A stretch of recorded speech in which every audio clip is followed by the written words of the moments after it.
now Ja Morant balling out in jolly old England, finding his footing, looking very much the part of a guy that probably shouldn't be traded for expiring contracts. We're going to talk Ja's trade value. Is it skyrocketing? Does it matter? Should we just enjoy Memphis pulling out a big win over the Orlando Magic in jolly old England?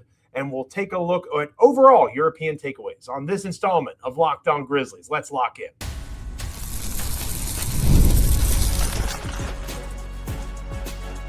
You are Locked On Grizzlies, your daily Memphis Grizzlies podcast, part of the Locked On Podcast Network, your team every day. Welcome to Locked On Grizzlies. It is I, Joe Mullinax, joined by my co-host, Damichael Cole, Memphis Grizzlies beat writer for the Commercial Appeal. We are so glad that you're with us wherever you're checking out the show as proud members of the Locked On Podcast Network, the #1 sports podcast network out there. Throw your ones up, whether it's on YouTube, Apple, Spotify, Google, Amazon, literally anywhere you get podcasts. Make sure you're liking, commenting, rating, reviewing, subscribing.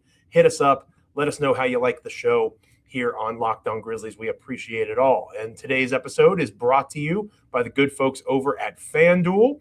Before tip-off, check the FanDuel app and see what's dropping during NBA Happy Hour every Friday from 6 to 7:30 p.m. Eastern.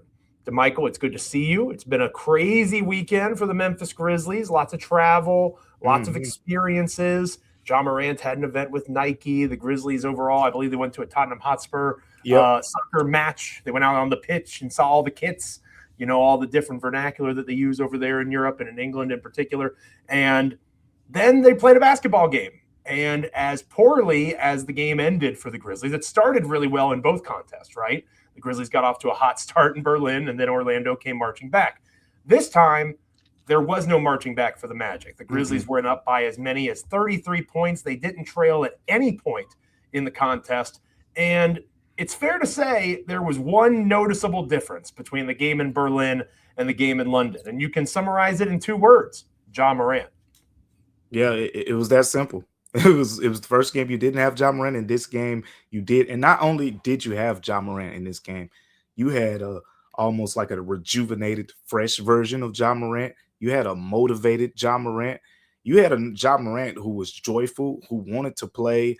You saw in his post-game interview, he said he needed this. You know, he needed to feel the love of the fans in London. And we saw, you know, how well received the Grizzlies players were in Berlin, and especially during the game. You know, Ja felt it around the game, but he didn't get the experience, you know, that playing in that game in Berlin. But now he got to play, you know, in London, and he put on a show, Joe. And it wasn't just, you know, a good game for him. It was a great game for Ja Morant. All the things that have kind of made him the player that a lot of us believe he's capable of being, the player that we believe he is, a lot of that was on display against the Magic in this game. 24 points, 13 assists, tying a season high, only 2 turnovers, which has become a big deal for him this season. He's turned the ball over a little bit more this year. 3 made 3-pointers on 4 attempts, has not shot the ball well from 3-point range this year. 3 made threes in this game. Still was effective getting to the rim, 7 of 13 shooting from the field overall. So many stats, but the best and the most notable part of this game, when you talk about what was the real difference, just go to the beginning of the game. Just go watch the first 6 minutes. Joe, of the Grizzlies' first 22 points, Ja Morant scored or assisted on 20 of them. The Grizzlies only had 1 basket of their first. I don't know what the exact number of baskets was, but Ja had 5 points, 6 assists that led to 22 points. While he was in the game, they built a 24-14 lead. I believe after the 22 points, Jock Landale had an offensive rebound putback. Big game for him as well in this one, 21 points off the bench.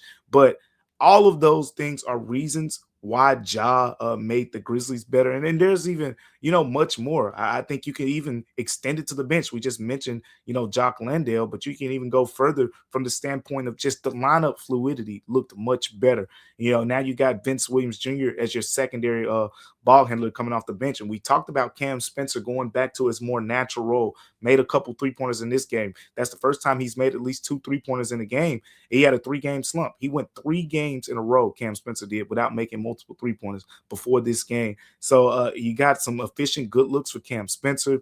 Jock Landale moved to the bench. You know, they like to pair him with Cam Spencer a little bit more. They love the spacing that Santi and Jaren can kind of provide in those Ja Morant lineups. We saw all of that on display. And as a result, we saw a better looking Grizzlies team. I love that starting lineup. I love it. I think that's the way they need to go moving forward, assuming Ja sticks around. And we'll talk more about that later on in the show. But it was Ja Morant, it was Cedric Coward, it was Jalen Wells, Santi Aldama, Jaren Jackson Jr. And everybody throws up their hands and says there's no center on the court. What have I been saying, right? Play your best players more, and you'll be amazed at what occurs. Jalen Wells is probably their worst starter of those five. I'll give you that, right? But Wells is also a good defender. And in the absence of a player like Desmond Bane, who's a secondary creator, can shoot the three ball, the best players to pair or align with Ja Morant minutes is defenders. You've said that numerous times here on this. Yep. I agree with you completely. Wells and Coward allow for Ja to pick up the easier guard on the perimeter, and it also enables him to be his best version of himself offensively. In the absence of great screening, Zach Edey ain't walking through that door anytime soon. So you might as well have as much spacing on the floor for Ja in the absence of an elite screener, and that's what Santi and Jaren provide. So I loved that starting lineup. The rotation made more sense. Coach Isolo deserves credit for that. I anticipate, maybe people thought I'd come on here yelling, only one Grizzly played 30 minutes in this game, and it was Jaren Jackson Jr. It was a similar structure to what Isolo has done, but obviously the results help. But even if the game was more competitive, I would have come on here and said the rotations made more sense. The pairings made more sense. There was one time where I believe Santi, Jaren, and Ja were all out at the same time, and my urge to rage was rising a little bit. Yeah. But we have to understand that this is the system that Isolo brings. This is what he believes in. And again, it looked and acted and felt like it made more sense throughout the course of the entire game. Even when Orlando was going on their run, it wasn't a question of, coaching, why are you taking him out? Why are you putting him in? Ja Morant's presence just made it all flow so much more naturally. And Isolo has been saying that for some time, in fairness to him.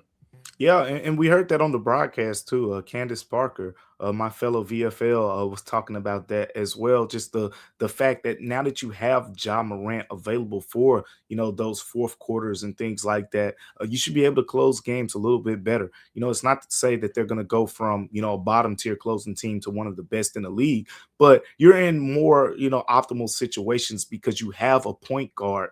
When teams turn up the pressure. I mean, we saw Orlando. I mean, they tried early in that fourth quarter. They were blitzing Ja. They sent the multiple guys at him before he could reach half court and things like that. And, he handled it well, and the team handled it well as a result. So, look, having Ja back in, that's the other part of this. We talked about it now. It's 4 consecutive games where the Grizzlies have had a lead of 16 or more points. We talked about before this game how those situations didn't necessarily mean that, you could just kick your feet up and relax. And, Orlando punched back. You got to give them a credit. In the second quarter, they punched back, got it down to, I believe it was 19 at that point after the Grizzlies were up by as many as 33. And they punched back. But in the second half, guess what? Memphis punched right back. And from the second quarter, it'd been a 19-point deficit for Orlando. At the end of the third quarter, guess what it was? It was a 19-point deficit at the end of that quarter. And at the end of the game, it was a 17-point deficit. So Memphis kept his foot on the gas pedal, in large part, I think, because of the lineups having much better fluidity. Ja Morant, just his presence, even though in the second half, he didn't score as much and didn't assist much. I think he had 4 points and 3 assists in the second half. But his presence just overall leads just to more organization. Like, how many times this season have we seen Grizzlies players, struggling to get the ball over half court, or the Grizzlies struggling to get an offense, or getting down to the final seconds of a shot clock and having to do some fancy footwork just to get a shot off? Like, you've seen less of those situations, in part because you had your quarterback out there.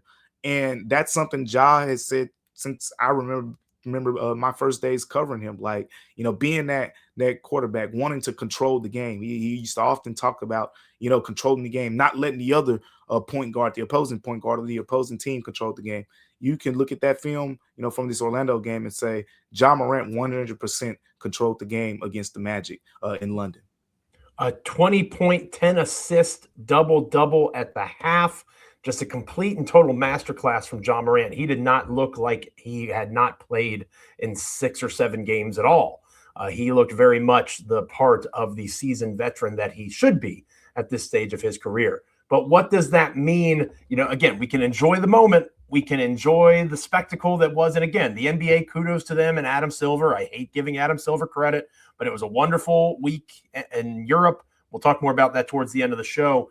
But snap back to reality, like B Rabbit told us in 8 Mile, right? Up there goes gravity. There's still trade talks. There's still this lingering elephant in the room.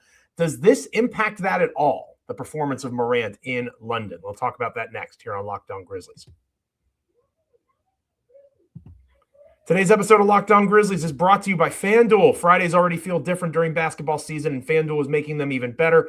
Every Friday night before the games tip off, FanDuel gives fans a new way to kick off the weekend with NBA Happy Hour. NBA Happy Hour is your official pregame, a limited time window where special offers drop right inside the FanDuel app before the action starts. Fridays from 6 to 7:30 Eastern have become appointment viewing with NBA Happy Hour. Opening the FanDuel app during Happy Hour always brings something new, boosts, bonuses, surprises. It's easy to check the weekly special before tip-off and make a move before the window closes. It adds extra energy to Friday night basketball without overthinking it. You know how much we love Friday here at Locked On Grizzlies. You got to get down on a Friday, and FanDuel helps build that energy. So before tip-off, check the FanDuel app and see what's dropping during NBA Happy Hour every Friday from 6 to 7:30 p.m. Eastern. A little basketball, a little action, and a whole lot of Friday energy. That's NBA Happy Hour only on FanDuel, the official sportsbook partner of the National Basketball Association.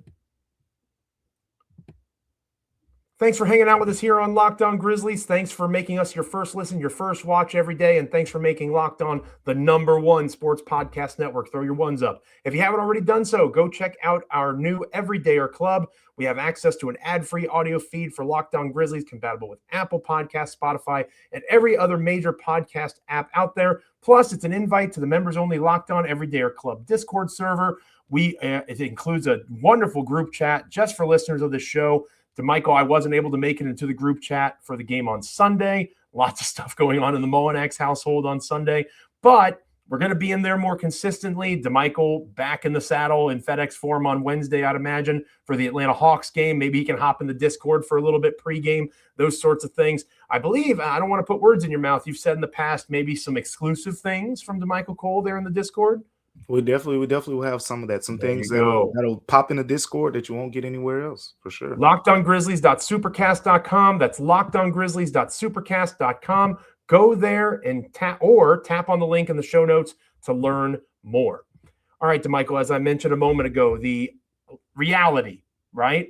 Ja Morant has been the subject of trade rumors for over a week now. The Miami Heat apparently are out now, according to Brian Windhorst of ESPN. The Milwaukee Bucks continue to hover around. The desperation around Giannis. The Sacramento Kings keep getting brought up. The Portland Trail Blazers as a dark horse. There's so many different angles that this could take. But Ja reminded everybody just who he is as a basketball player. That Ja Morant that put on the show that he put, I think you mentioned it earlier, the fact he had 13 assists, I think it was 2 turnovers or something like that. That Ja Morant, he's not for trade. He's not up on the block, right? That guy is staying in Memphis, and he should stay in Memphis. But the problem has always been that guy hasn't been around the last few years. We see flashes. We see glimpses of what once was. And then he's out for another week and a half, right? So does this change anything for you? Does this make it less likely for a trade? Do we look at it in hindsight potentially as one last hurrah with Ja Morant and he's gone by the game on Wednesday? Like, does the performance in London change the calculus at all regarding these Morant trade conversations? Yeah, let's start with the value standpoint of this, and we're starting with that. My whole thing the entire time throughout this was you got to play him. You have to play him. Maybe not, every single game, recklessly, if you've decided that you're going to trade him, because the value has been reported to be so low, at this point. And I'm just at the point where it's like, it can't get much lower. Like, what are you going to lose by playing him, from a value standpoint? So the only way was up. And the potential difference in his value when he's playing at his best, as we saw kind of in this game, compared to, what he's looked like for a large part of this season, that's all teams want to see. Teams needed to see 24 point, 13 assists Ja Morant, because you know what? There are already teams, even before this game, that have probably started to try to convince themselves a little bit, if we get Ja, we can, we can put him in a better situation. We can, work him back to the older version of Ja Morant if we put him around, better players and, a system that kind of caters to his strengths a little bit more, whatever the case may be. Teams convince themselves of this stuff all the time with different players around the league. Now they see, hey, look, Ja May has had a slow season, but look, that guy's still there. 24 points, 13 assists, 2 turnovers, 3 made 3-pointers. He's still there at times. Now, the other part about the value is, I don't think, NBA teams are, for lack of better words, dumb enough to put too much stock into one game, in terms of, all right, let's send 4 first-round picks now. We after that one game. I do think, with that being said, I do think the Grizzlies should go back to teams now. And look, we're recording this, not that long after the game, so I haven't really talked to anyone about this situation yet. But I do think if you're the Grizzlies, you say, hey, look, at first it was, we were probably willing to do a first round pick swap with you, a couple, a protected first rounder or whatever the case may be. All right, look, we're taking that protection off right now, or we want another first rounder in addition to that, or we want a first rounder and a pick swap in the future. In addition, like, you have the ability now, because look at that. That is Ja Morant when he's motivated. That is Ja Morant when he's playing with joy. That is Ja Morant when he's playing at his best overall. Look what he can be. You're not about to get him just for some expiring contracts and try to come up off of us. That's not how this is going to go. Now to the other part of this whole conversation, just in terms of, the Grizzlies. Where do you go from here? What does this mean? Could you potentially even see a situation where they take him off the block? Now, what I've reported all along, and shout out to everybody else out there doing their work and whatnot. But I came out first day, and I think I said something like, I would not take it as a foregone conclusion that the Grizzlies are going to move Ja Morant. Also, and I think, Sham said something of the sort as well. Wording was a little bit different. I think he said the Grizzlies are listening, but they aren't like hell-bent on like just trading him. Like, it's not again, foregone conclusion. So with that being said, and you add in what we've learned about Zach Kleiman and the Grizzlies front office over the years, they've never been the ones to sell low. I mean, you see what they just got for Desmond Bane. They're not going to sell themselves short in a potential trade. I've never been led to believe that would be the case with this front office. Now, I think now you're in a situation where, again, the reality and the possibility of Ja Morant hanging around a little bit, a little bit longer is very relevant. I think over the course of the next few days, as we learn more, as we see more, when he gets back to Memphis and we see kind of the interactions between the Grizzlies players, between the coaching staff, the front office and whatnot, we'll get better clarity. But I do think if you're the Grizzlies, you become a little bit more open-minded, because that player that we just saw out there just completely changes the energy of the entire Grizzlies team, the bench, the coaching staff. Isolo after the game said, man, it was so good to have Ja Morant back out there. That 3-level score that he's been talking about, lacking in closing game situations. Ja may not be that from a numbers perspective, but in this game, he looked every bit of that from a capability standpoint, knocking down 3 3-pointers, knocking down the mid-range jumpers, getting to the basket. He showed it at all 3 levels. So I will say this. If you're the Grizzlies, if I'm the Grizzlies, I'm saying, okay, look, we've already thrown it out there that we're listening to the offers and whatnot. And it's kind of been reported that it's very likely that the Grizzlies do trade Ja Morant. But with all that being said, like, if he continues to play like this, he continues to be motivated to this level, Jock, step in my office. Let's have a conversation. We're grown. We can talk this out. Look, we put you out there. We saw the production we were getting from you. We saw the availability issues. If Ja comes out here, he's stacking up playing games on the floor and he's showing this level of production, why not? Why not entertain the idea of keeping him at least through this season and revisiting in the summer? The carrot is the extension for me, because Ja Morant is the one superstar in the history of this franchise, right? Yeah. So when I was talking about trading him to the Miami Heat for expiring deals, that was painful, because that's not fair value for Ja Morant. I'm not saying that it is. The reports were this is not quite a foregone conclusion, but it's close, right? That's what we had talked about here. That was the vibe. Multiple national reporters, local reporters, everybody was saying that Ja hadn't requested a trade, but if that's how the Grizzlies feel, he wasn't going to fight it. To me, you sit down, probably not Monday. I believe the team's traveling Monday. They come back to Memphis. Maybe they practice Tuesday. You sit down on Tuesday and you say, okay, you need to be available and you need to do these things. And in the lead up to that, if you execute that, we'll have good faith extension conversations this summer. If you can't do that, then we'll continue to pursue these trade avenue conversations, because this guy, you're not getting value for what Ja Morant did in London. That guy's not coming back in any Ja Morant trade. Tyler Hero ain't Ja Morant when Ja Morant cooks. Ja Morant's better than Tyler Hero when he is available, when he is healthy, when he is present, and when he is playing with joy, as you put it. That Ja has been few and far between the last few years. That's why we are where we are in these conversations. But if you can find that path to keeping Ja Morant in a place where he can, again, like you said, it doesn't have to be every game, but let's shoot for 5 out of 7, right? Or something like that.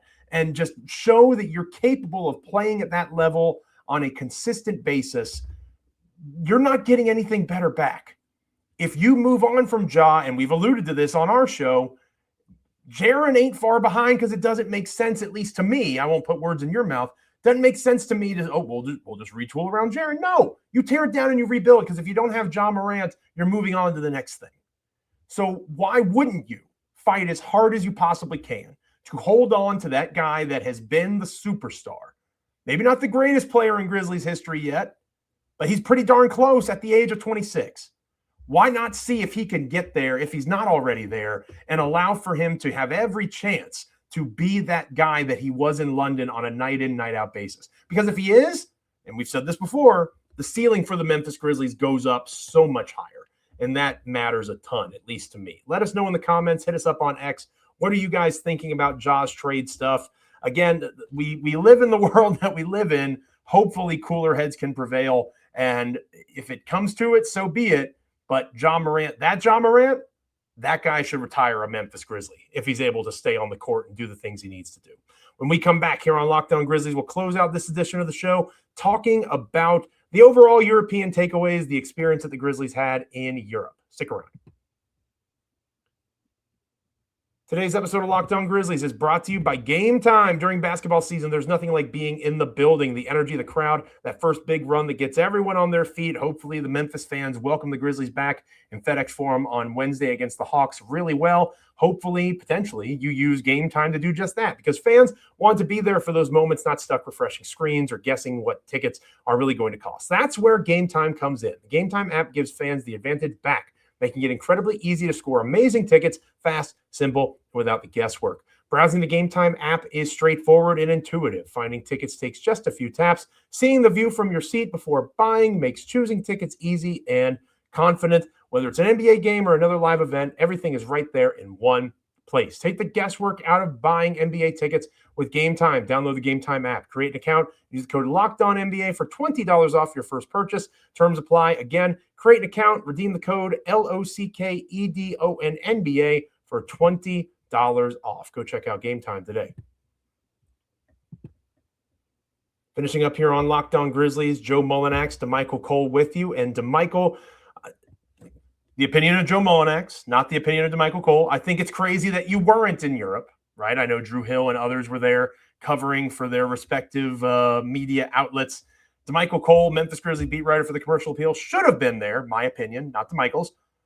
But we followed from afar. We watched all these different things. I think I mentioned earlier in the show, Ja did an event with Nike. Obviously, the Grizzlies were a part of a lot of different things over both in Berlin and in London. The Germany game was especially powerful with Dirk Nowitzki and the Wagner brothers and all that sort of thing. I think the Grizzlies had a chance to find their footing in a more friendly environment in London than Germany was. Germany was essentially an away game for them and a home game for the Magic. What are some of your overall thoughts about this experience? Because the Grizzlies, obviously, this is technically our Monday episode of the show. No Martin Luther King Jr. Day game for the first time. We'll talk more about that on our next episode. and first time in a long time that the Grizzlies haven't played on MLK Day. Was it worth it to you? And maybe that's a question that's a little tough to answer in 5 minutes. But the amazing opportunity that the Grizzlies had, right? In a perfect world, they can do both, right? This trip could have happened in, March or something like that, and they still get their MLK Day game. But the chance for the Grizzlies to go international, to have the sights that they saw, is it something that is worth losing that opportunity that the Grizzlies had with MLK Day? And again, they're still doing the local events and all those sorts of things. A lot of the good of MLK Day is still happening in Memphis. It's a pretty big trade-off, but it was an amazing opportunity to kind of watch from afar and see what this team was able to do representing the city and the organization. Look, nothing's like MLK Day in Memphis, and I agree with you. Playing here, and getting that experience. Is still a nationally televised game. A lot of those good things, and it's an annual thing, for the Grizzlies. I will say though, being able to play on the global scale, a lot of these guys, that I was talking to on the team, it was their first time going to Berlin. I think most of them, pretty much, a lot of them have been to like London, but still getting that experience to play basketball there. And I think Ja even said it was his first time playing, and the game of this magnitude overseas and things like that as well. It's just a great opportunity, for these guys. And I go back to when Ja said he needed this, and I think, in a different way, a lot of the Grizzlies players can relate because when you go overseas, it's a different viewpoint. It's not FedEx Forum where, you have, they're your home fans and you love them and you appreciate it. That's what makes playing at home so great. But you have,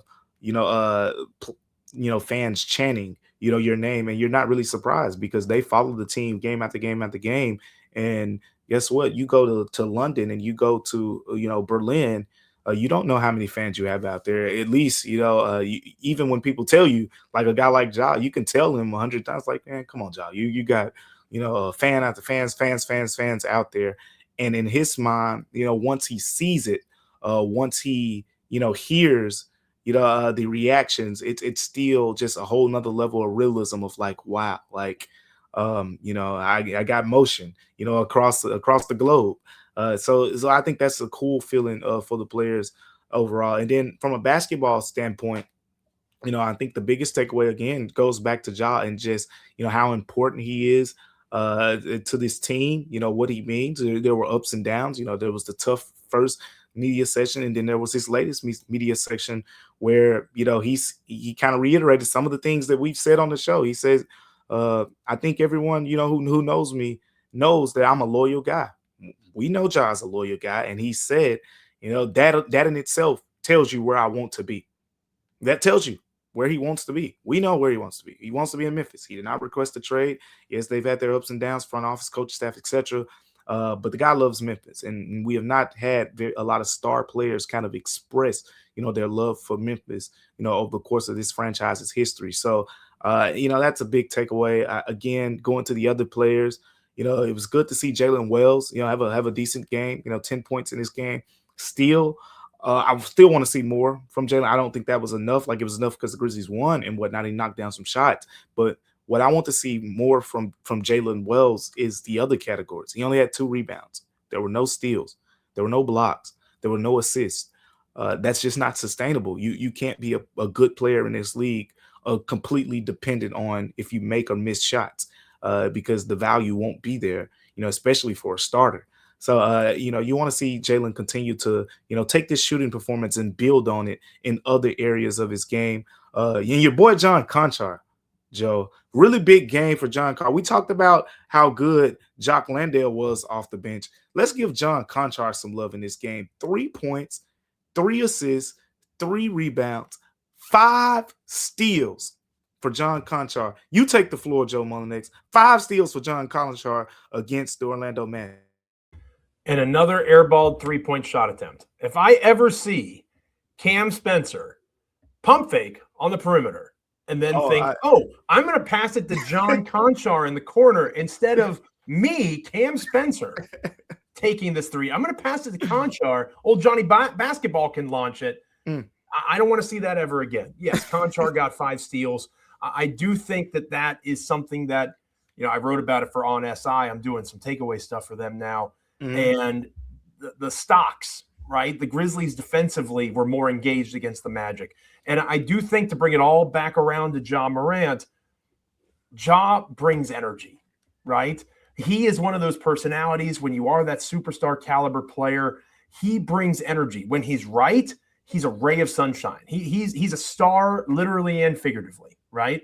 And people gravitate towards him, and the vibes are good. When he's not right, things are not going to go as well as they potentially could, whether he's on the court or not.